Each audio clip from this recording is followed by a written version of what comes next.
I was born in the year 1986 with the sickle cell disease.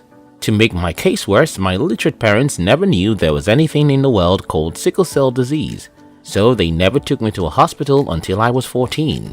While my health challenge needed tons of money to manage, my father could not even afford the money to feed and clothe me properly, so I was in a big mess all through my childhood. Luckily for me, when I turned 17, my health challenge started fading away. Up till the time of making this video, I don't know any medical or scientific reason for my improved health, but I know I'm healthier even though I still remain a sickle cell patient. That's actually not where I'm going with my story. You see, immediately my health started to improve, I started becoming a desperate young man. My childhood experience had made me to hate poverty, disease, or anything outside a good life.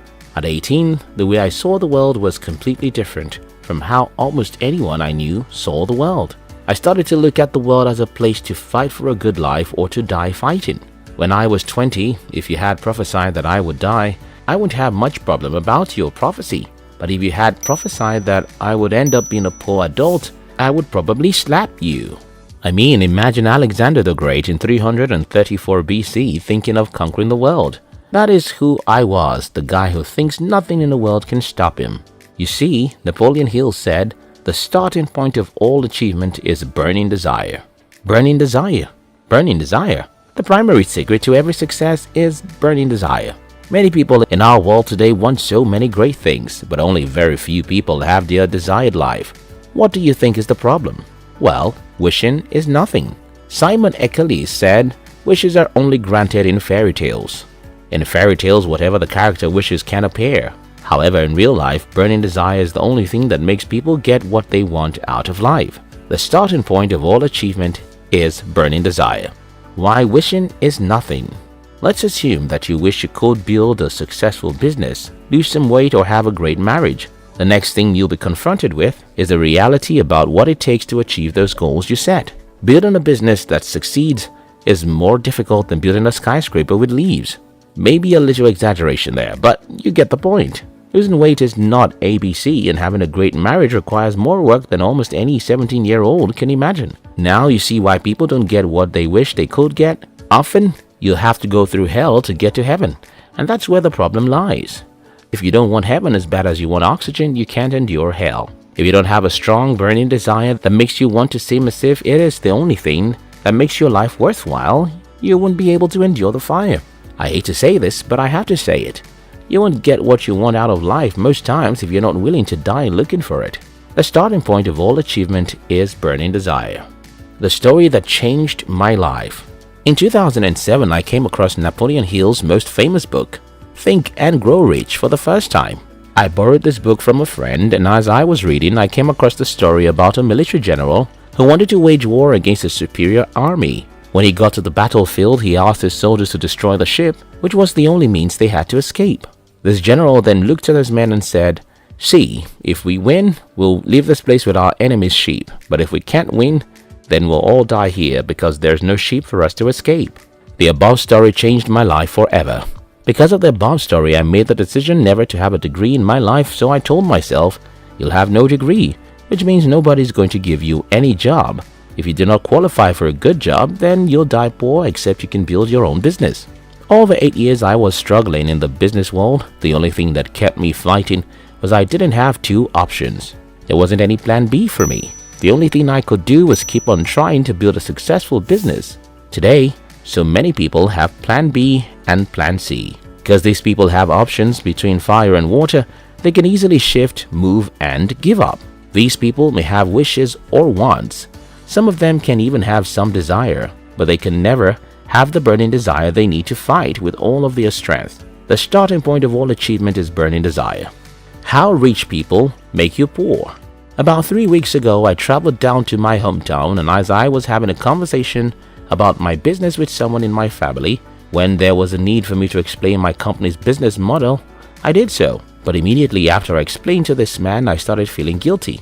I started feeling guilty because my explanation made everything seem simple and probably easy. But I was honest. My explanation was just what it is. It explains what my company does and how we make money. However, the problem is that my audience is likely to be tempted that what we're doing is easy and anyone can do it. What he wouldn't know, and which I can explain to him for him to understand, is the fact that the simple business model we have today is a result of 1.5 decades of learning and making mistakes. This is where I'm going with the story. Successful people appear to have done simple things because they became successful. Because of this appearance, most people in the world aren't expecting that they would have to fight hard before they succeed. Think about a movie. When you sit down to watch a movie, what do you think about the actors? Well, their jobs never seem like something difficult, right? Yet the best actors in the world spend thousands of hours to practice before you.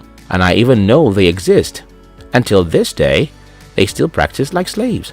I mean, look at Michael Jackson. He got to the stage and danced. Whether he sang or danced, everything seemed effortless. But look behind this man and you'll see a man who practices 8 long hours most days of his life. The same thing happens with wealth. And that's why many people think they can become rich by wanting to be rich. They simply think it's simple and should be easy. This is a trap you have to avoid, because if you don't expect a war, you won't prepare for one. If you don't know that success in life only comes after a long fight, you would lack that burning desire to fight. The starting point of all achievement is burning desire.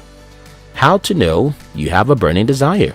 At this point, you're definitely asking me, Steve, how do I know if I have a burning desire for what I want to achieve? I have a simple answer for that. You'll stop having a life outside such a dream. Let me explain this with a personal story. When I decided to become rich by all righteous means possible, nothing again had significant space in my heart except the thought of wealth. I woke up in the morning to think about wealth, go out to try how to make my business successful, come back in the evening to read about money, and seek the company of only people who talk about wealth. I mean, it's like being thrown in the river. You're in it, and your whole body is wet. Nothing in you is dry. If you have a burning desire for something, it becomes your very life. You dream it, drink it, talk it, read it, and even fight for it. Now, let me give you some examples of how people can wish and not really desire success. I have a 37-year-old friend who never read a book about money, even though he's broke and wishes to have money. This is a clear sign that he doesn't really have a burning desire for money, even though he might want it. I have another Christian friend who will never talk about money. To him, talking about money means you're becoming covetous. This guy is broke and wants money, but he lacks the burning desire for wealth. I know other people who hate the rich.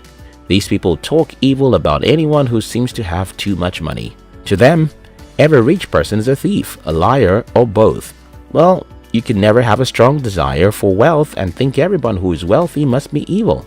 That is like saying, I want to be a bad person. No, you can't. So here's a summary of this video. Nothing in life goes to people who dream or want. Any significant achievement you hope for must be strongly desired. Its thought must consume you like water soaks whoever gets inside. You must think it, talk it, try it, read about it, and run after it, minute after minute, hour after hour, day after day, and months after months. The starting point of all achievement is burning desire. If it can't be the center of your whole life, you can't get it. I hope this video helps someone.